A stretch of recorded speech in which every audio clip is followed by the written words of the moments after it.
आप भी कमाल की बात कर रहे हैं कामिल साहब। भला कनाडा से आप हमारे लिए क्या भेज सकते हैं? समीर, अच्छा सुने, अचानक मुझे एक बहुत जरूरी काम याद आ गया है। नियाजी साहब से मुलाकात हो तो उन्हें मेरा पैगाम जरूर दीजिएगा और मेरा सलाम भी कहिएगा। ठीक है, फिर बात होगी। आओ मेरी जान, खुश आमदीद। कैसे आना? ऑफिस में मीटिंग हो रही है और तुम यहाँ बैठे हो। कितना बड़ा मसला डिस्कस हो रहा है वहाँ। हाँ हो रही है, मसला तो वाकई बहुत बड़ा है। अगर जानते हो तो फिर यहाँ बैठे क्या कर रहे हो? तुम इस कंपनी के वाइस प्रेसिडेंट हो, तुम्हें हर मीटिंग में मौजूद होना चाहिए, समझे? कहे तो तुम ठीक रही हो, लेकिन बाबा ने मुझे यहाँ ऑफिस भेज दिया था, कुछ काम पेंडिंग थे उनके, बस वही कर रहा हूँ। क्या मैं जान सकती हूँ वो पेंडिंग काम कौन से है? यहाँ बैठ के फोन पे गप्पे हाँक रहे हो और मुझे कह रहे हो कि काम कर रहे हो। अंकल न्यासी को तो जानती हो ना, जो हमारी टी शर्ट्स पर। समीर चुप हो जाओ। मीटिंग में करीम के साथ फुरकान भी बैठा हुआ है और वो लड़की जो नई नई हमारे घर की बहू बनी है वो भी मौजूद है, लेकिन वाइस प्रेसिडेंट साहब यहाँ बैठे हैं। क्या तुम्हें हर बात मुझे ही सिखानी पड़ेगी समीर? ऐसा न हो कंपनी की वाइस प्रेसिडेंट आयशा बन जाए और फिर हम सारी जिंदगी उसी के मोहताज रहें। मेरी जान, ये मसला उसी की वजह से तो हुआ है। वाकई? हाँ। बताओ क्या हुआ? छोड़ो, क्या बताऊं तुम्हें। उसने एक खातून कस्टमर के साथ बदतमीजी की, यहाँ तक कह दिया कि तुम इतनी मोटी हो तो अपने साइज के कपड़े मंगवाओ।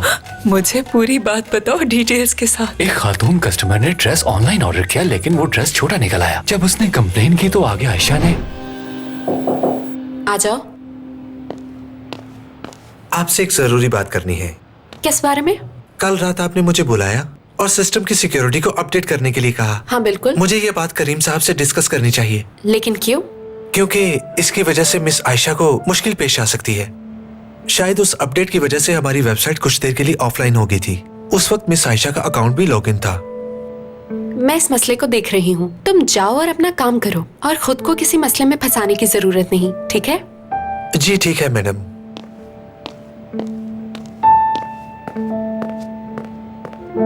ऐसा क्यों कर रही हो तुम? उसे एक मौका तो दो। मुझे पूरा यकीन है वो सुधर जाएगा, तुम्हारा ऐसा नहीं करेगा वो। अगर तुम इस तरह उसका साथ छोड़ अम्मी, वो टूट जाएगा। ये देखिए फुप्पू अपना स्कार्फ यहाँ पे भूल गई हैं। क्या मैं ये रख लूँ? अरे बेटी, ये तुम्हारी फुप्पो का फेवरेट स्कार्फ है, वो आएगी तो ले लेगी। जरा मुझे देखने दो। ये तो आयशा का फेवरेट स्कार्फ है, मैं इसे संभाल कर रखूंगा। ज्यादा बातें मत बनाओ। भाई मैं बातें नहीं बना रहा, मेरी बहन का फेवरेट स्कार्फ है ये, मैं इसे संभाल के रखना चाहता हूँ। तुम्हारी भाभी भी इसे संभाल के रख सकती है। तुम बिल्कुल उस बिल्ली की तरह हो जो कसाई के फट्टे के नीचे बैठी रहती है। भाई किस तरह की बातें कर रहे हैं आप? अब मैंने क्या किया है जो आप इतना गुस्सा कर रहे हैं? बस चुप हो जाओ, अच्छी तरह जानता हूँ मैं तुम्हें। अब बात सुनो, आयशा की जिंदगी में मदाखलत मत करो। मैं नहीं चाहता कि तुम्हारी वजह से उसे कोई मसला हो। अल्लाह अल्लाह, अम्मी आप सुन रही है ना भाई क्या कह रहे हैं? बहन के लिए मेरे प्यार पर शक कर रहे हैं। दखल नहीं देता, उनकी खुशियां अजीज है इसलिए ऐसा करता हूँ। चुप हो जाओ आप।